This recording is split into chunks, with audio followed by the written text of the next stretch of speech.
¿Cómo están? Bienvenidos a Última Mirada. Vamos a conversar con alguien con quien ya hemos conversado antes y cada cierto tiempo necesito ponerse al día, sobre todo en esta materia, porque es una materia probablemente una de las más delicadas de todas, que tiene que ver con los hijos, los niños, tiene que ver sobre todo con el ser humano en general, pero en particular la variable pedagógica de educación emocional de los niños. Y cada vez que aparece una noticia de niños siendo parte de grupos delincuenciales o pegándole a un compañero o haciendo un bullying, uno empieza a pensar, ¿qué pasa aquí? ¿Qué se puede hacer al respecto? Vamos a conversar con quien es experto justamente en educación emocional, profesor además, Arnaldo Canales. Muchas gracias por estar con nosotros. Muchas gracias, Fernando. La tercera vez. La tercera. La primera pandemia, 2 ya aquí en este estudio. Fantástico. Pero bueno, el tema es un tema que vale la pena tratarlo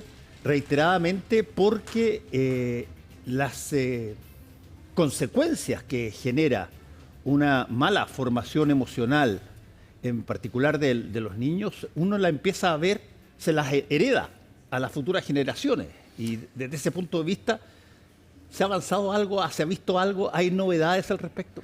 A ver, hay más conocimiento. Tiempo atrás yo te hablaba un poco de la inflación de la prevalecencia en términos de salud mental. Hoy día creemos que hay más problemas de salud mental, creemos que hay más sensibilidad con respecto a la ansiedad, la depresión, el estrés. Y la violencia, a diferencia, y tú como periodista en un momento también lo sabes, hoy día tenemos muchos más periodistas porque esto anda dando vueltas por todos lados. Por lo tanto, hay una mayor visibilidad de estas conductas finalmente temerarias o conductas de riesgo. Ahora, hay un libro a propósito, sí, hay un libro a propósito de eso que lo voy a aprovechar de decir, que se llama Todos somos periodistas ahora. Perfecto. Así. Bueno, tomando un poquito tu idea, te comento, entre los 9 y los 14 años está el 87% de la violencia escolar. Si tú te fijas en los niños de 13, 14 años, 15 años, que son las conductas más disruptivas, porque están en una etapa mucho más de efervescencia, gran parte de los problemas conductuales se están abordados desde esa etapa. Ahora, el punto es cómo nosotros lo estamos trabajando de la prevención. Porque finalmente, como tú bien decías en este inicio de esta conversación, hay una situación que tenemos como sociedad que siempre es reactivo. Mandamos al experto a la charla después que hubo un caso de bullying. Llamamos al experto en equidad de género cuando hay un caso específico respecto a ese tema. Y así vamos reaccionando como sociedad. Siempre sale el tema, pero no somos una sociedad que de alguna manera nos anticipemos a la enfermedad. Y es lo lindo y lo hermoso que hace la educación emocional. La educación emocional mira mucho antes y dice, bueno, si este niño va a tener conductas antisociales, si esta persona va a poder eventualmente tener depresión o ansiedad o estrés, ¿cómo nos anticipamos? Y ahí es donde se trabaja fuertemente el tema de la educación emocional. Ahora, para poder entrar un poquito en la idea, fíjate que hay varios estudios, entre eso vamos un poquito a lo que hace Carl Rogers o principalmente todo lo que hace Maslow con nuestra mirada de la psicología humanista, que también tuvo muchos detractores. ¿Te acuerdas que habían todos estos temas de decir que no hay mucha evidencia empírica, pero viene la neurociencia, los estudios de Daniel Siegel, Antonio Damasio y todo lo que hay hoy día, lo que hace Joseph Leduc, dicen que efectivamente cuando hay un trabajo socioemocional previo a estas conductas, por ejemplo, emociones prosociales, la bondad, el altruismo, el compañerismo, el trabajo que se hace en este tipo de emociones, las conductas de riesgo vinculadas a la violencia van bajando. Y eso obviamente se anticipa. Y por eso se llaman emociones prosociales. Y el trabajo de Richard Davidson, que es maravilloso también, que lo hace en el Instituto Mentes Sanas de la Universidad de Wisconsin, creo, que ahí estamos hablando también de eso. Sí. Creo que es un muy buen antecedente para poder hablar de esto, cómo podemos prevenir, y ahí la educación emocional es clave. Ahí hay un punto, Arnaldo, que es bien interesante, que yo te lo mencionaba antes de que partiéramos el programa, que tiene que ver también, por ejemplo, y es muy central en la historia, por ejemplo, de cómo se hacía periodismo. Periodismo en general, históricamente te lo enseñaban así, había un evento, llegabas después de que pasó el evento, revisabas para atrás qué es lo que había pasado, interrogando a personas y a testigos, en fin, y muchas veces llegabas a la conclusión de que las huellas de que una cosa como esa podía pasar estaban presentes en todos lados, pero es la típica cosa, tú escuchas siempre en el departamento al lado, qué sé yo, una pelea entre el hombre y la mujer, qué sé yo, ya, y tú dices, ya, pero estas son cosas rutinarias, que haya, hasta que llega la ambulancia a buscar el cadáver. Exacto. Y por lo tanto, uno, de alguna forma, tiene una resistencia a leer las Esos datos, señales sí. de futuras noticias. Sí, de hecho, es muy frecuente escuchar también al vecino, mire, era un caballero muy tranquilo, no claro. pasaba nada y la verdad es que era muy bajo perfil y el mismo caballero que mató a la persona, por Claro. ejemplo. Ahora, todo eso efectivamente tiene que ver con que hoy día hay un trabajo que se tiene que hacer previo al aprendizaje socioemocional. Te doy un dato de la causa. La UNESCO este año 2025 incorpora en enero, dentro de los ODS, estos Objetivos de Desarrollo Sostenible, que el aprendizaje socioemocional ya no es un apéndice, tiene que ser incorporado dentro de una realidad social que hoy día vemos. Los casos de bullying que tú también mencionas, los casos de violencia de una profesora, el caso de la contingencia con el joven de 14 años de TEA, que también agrede, Sí. que podemos, se va en otra mirada, pero la violencia en sí misma tiene que estar apalancada por un trabajo desde la educación emocional y eso hoy día no se aborda. La verdad es que son muy pocas las iniciativas que hagan un trabajo sistemático, continuo y permanente. Fíjate que, y ahí voy a tomar un poquito el caso del bullying, un niño con baja autoestima, y estos son los estudios que hay, es mucho más propenso en caso de recibir bullying. Yo, un niño de baja autoestima, te digo, Fernandito, usted es feo. Y tú, tengo baja autoestima, me creo, toco fondo y es mucho más probable que tú puedas tener algún tipo de angustia emocional como depresión. Pero si tú tienes una sana autoestima y te quiere, yo te voy a decir feo, te voy a decirle, hay niños que háblale a la mano. ¿Han visto eso? Me da lo mismo lo que diga. Ese cofre con herramientas que tiene el niño, ¿quién se lo enseña? Eso no es algo que sea parte de alguna manera de las De la familia. o de las materias extraescolares que se enseñan en el colegio. Debería ser hoy día una mirada transversal, que las mayores, ¿cómo se llama?, colaboraciones que hay con respecto al trabajo colaborativo. Los niños dicen que hoy día esto se tiene que hacer de forma transversal. Yo, profesor de matemáticas, lenguaje y ciencia, puedo destinar un espacio para hacer este trabajo dentro de los objetivos de desarrollo personal y social que tiene un niño. Matemática, no sé si te hace sentido este tema. Un profesor de matemáticas que enseña matemáticas, 2 más 2 es 4. Perfecto. Pero ¿cómo yo incorporo, señor, el trabajo socioemocional? Hagan aprendizaje basado en proyectos, hagan una pyme con los jóvenes. ¿Cómo una pyme? Sí. Le van a enseñar de margen, rentabilidad, estado de resultado al niño, cómo trabajar un negocio, pero van a trabajar habilidades sociales, la asertividad, la escucha activa, la resolución de conflictos, el trabajo en equipo. Es salir de la caja, que es un poco lo que hablamos. ¿Cómo yo como docente puedo incorporarme ahí? Pero también el capital humano de la familia. Por eso te hacía esta pregunta. Fernando, ahí te hago una pregunta, perdona ahí. Si yo te preguntara, piensa en una persona de tu vida para atrás que haya aportado un valor de lo que eres hoy día como persona. ¿Qué valor es y qué persona es? Así... Si tuviera que escoger Pensar- a una persona fuera de mis padres, Lo que fuera de sea, mis puede hermanos, ser papá, lo que sea. No, pero es que eso es por... Pero no siempre. Pero Tú podrías decir papá, pero piensa en alguien que lo primero que se tiene en la mente, un valor. ¿Y qué persona fue? Rodrigo Maquena Rodrigo Maquena. ¿Qué valor? fue quien me llevó a Estados Unidos a jugar fútbol por la Universidad de North Texas y yo hice toda mi carrera universitaria en Estados Perfecto. Unidos. ¿Cuál por él. sería ese valor? ¿Será No, el atreverse? claro, el ofrecer un puente ahí donde había un abismo nomás. La voluntad, la empatía, algún valor que esté inserto dentro de esa línea, ¿cierto? Ambos éramos compañeros en la selección chilena de rugby. Perfecto. Y eso tiene una amistad particular. Listo.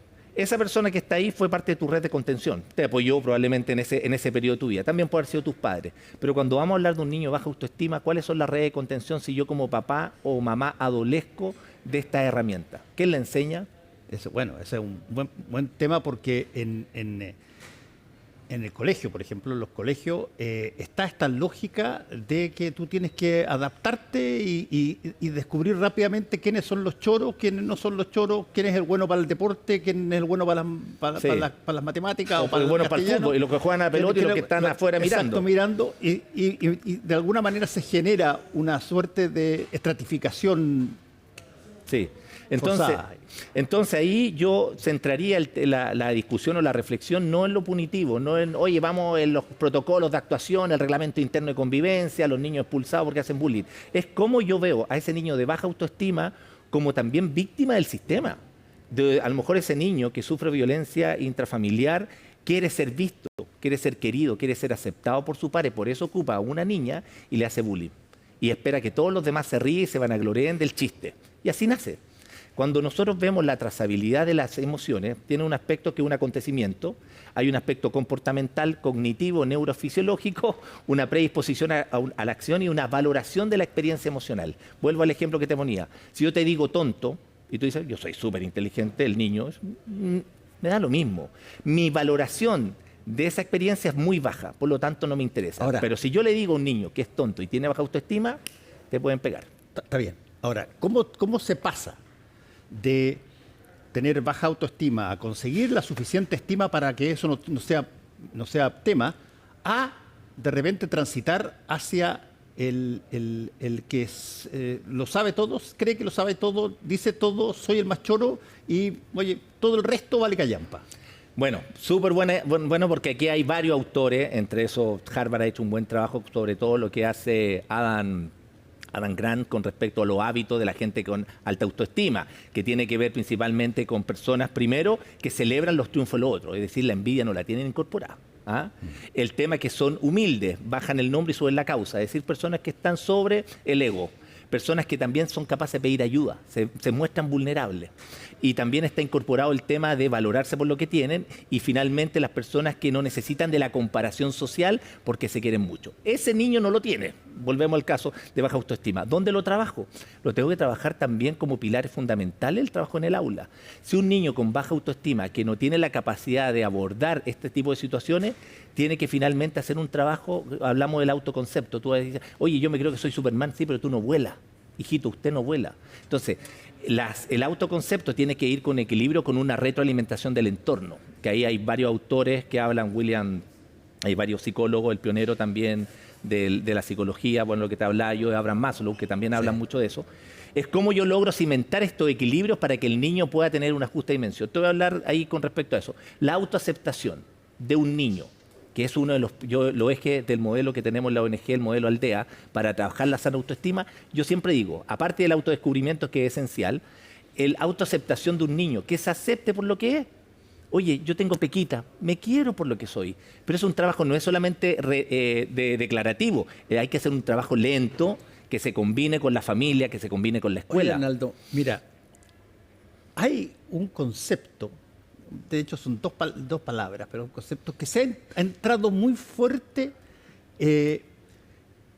ha entrado más bien por el ámbito de la lógica política, por el ámbito de no tolerar determinadas cosas o no preocuparse demasiado de ciertos, sobre todo los políticos más jóvenes que llegan, que son dos conceptos, el buenismo, y básicamente el otro es la niñería o es el estar básicamente casi atendiendo a los niños como si fuesen minusválidos. Sí. Pero sobre todo me interesa más el primero, esta visión de que si que tú enseñas cosas fantásticas y amorosas y de comprensión, van a ser débiles. van a ser débiles, exactamente. Ese buenismo, oye...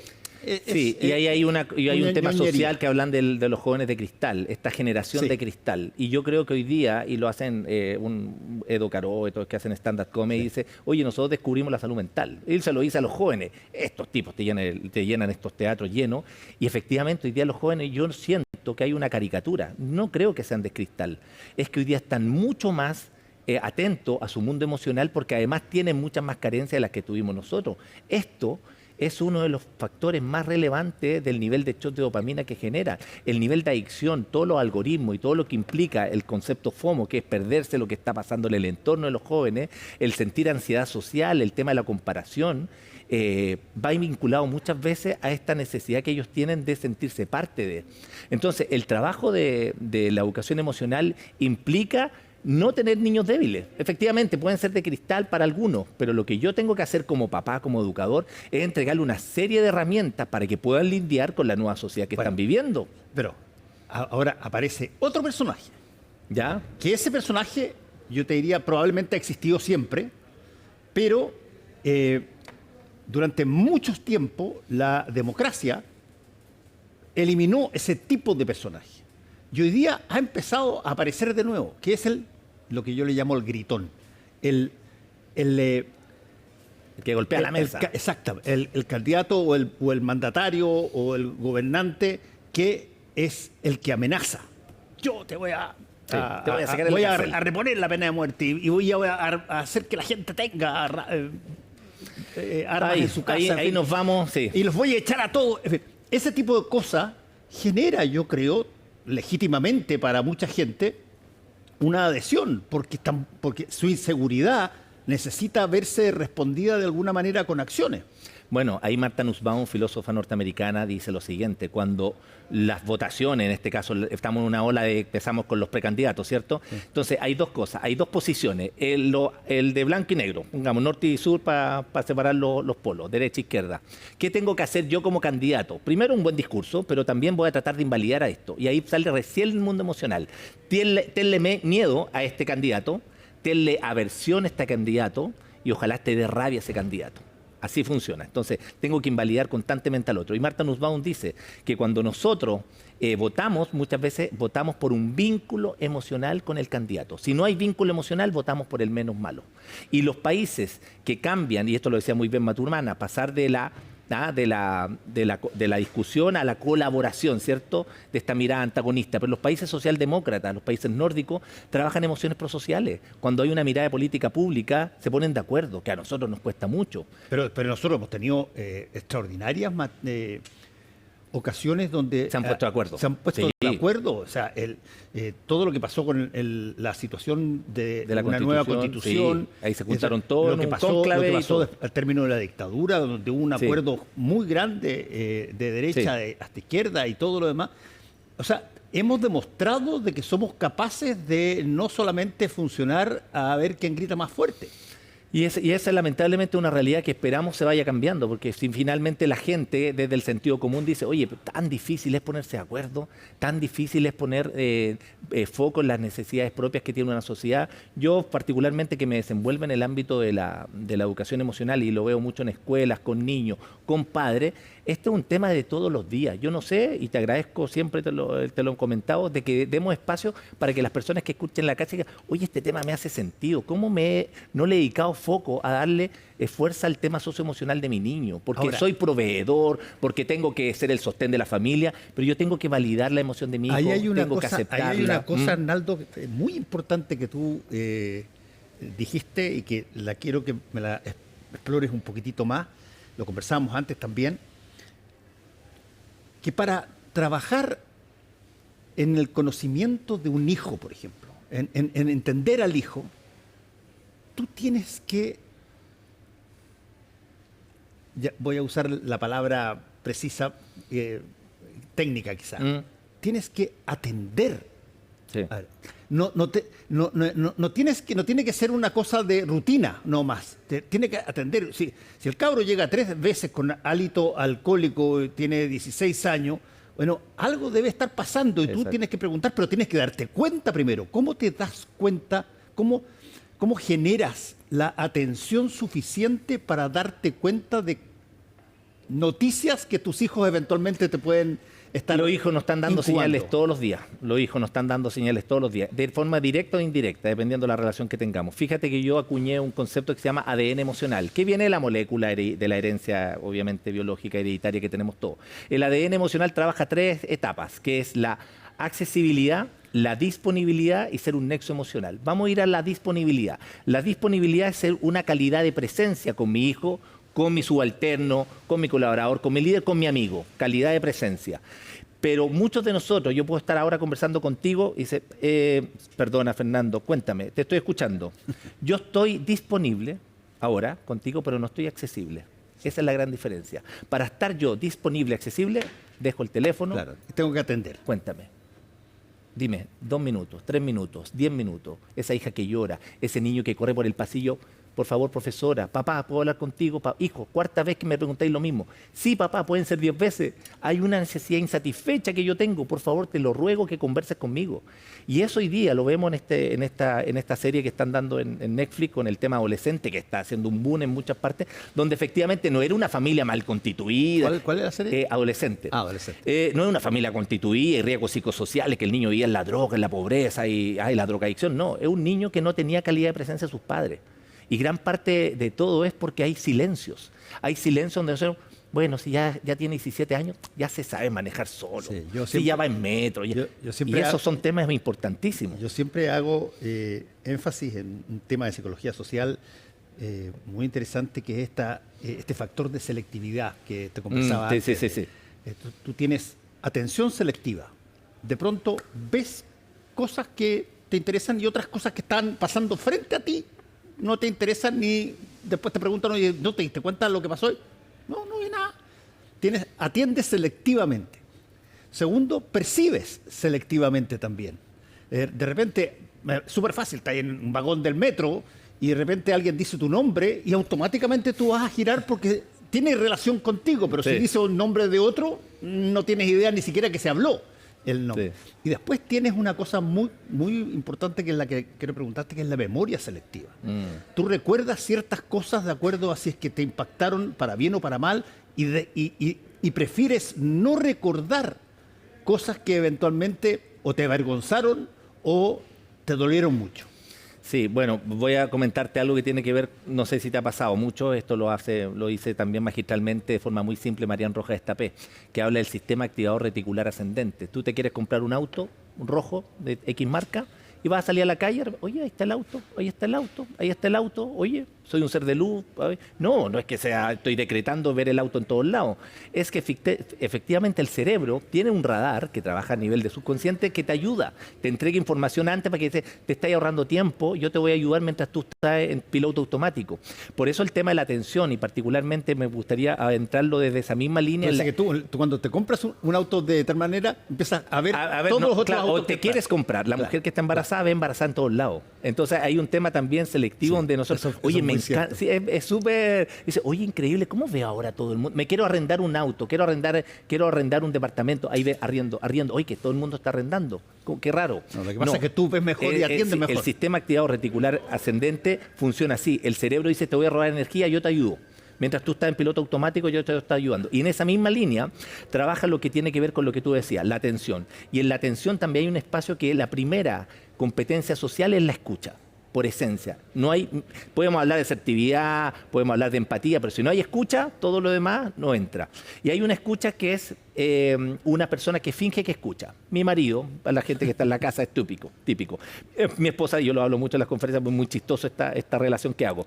La escucha que finge, Fernando, tu esposa te está contando, mira, te cuento, y tú, sí, mi amor, sí, qué interesante, cuéntame más. Sí, mi amor, y tú estás ahí en Júpiter, estás pensando en 20.000 cosas. Te hacen la pregunta, típico, mi amor, ¿qué opinas de lo que te acabo de decir?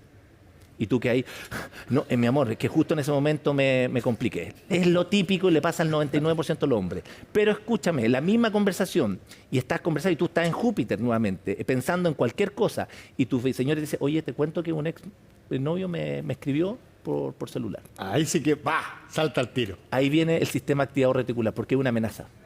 A ver, perdona, tú estabas pensando en fútbol, en cualquier cosa, y te dice, a ver, perdona, ¿de qué novio? ¿Por qué te escribieron? Esa escucha selectiva. Nosotros le ponemos atención a las cosas que nos interesan.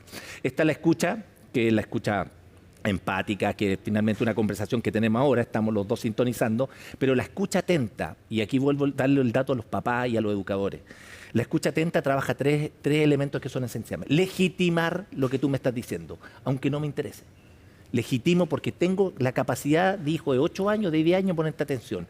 Entender la importancia de lo que tú me estás contando tiene para ti. A mí no me interesa, pero te voy a poner esa calidad de presencia para que tú veas que este tema realmente. Y evitar la aversión.